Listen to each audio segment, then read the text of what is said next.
khusus dari di Energi Cafe dengan siapa kita ini? dengan Akbar.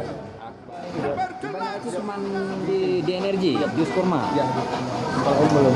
Belum ada ya. Sebenarnya sangat sederhana ya. Iya, sederhana. Nggak ada yang khusus, yang istilahnya yang resep spesial belum ya. Tapi bakal dikembangin kayaknya. Bakal. Satu gelas. Beratnya 7 sampai 80 gram. Mas. Oke, pakai susu. Banyak susu.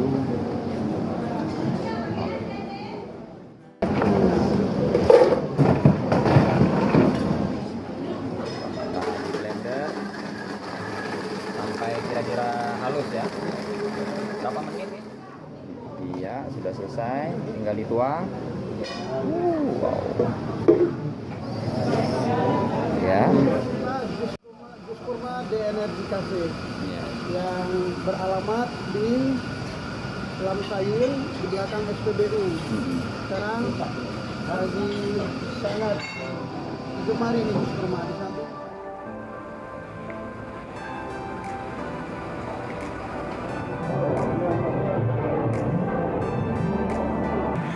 Sesibuk apapun waktu Anda, sempatkan hobi di The Energy.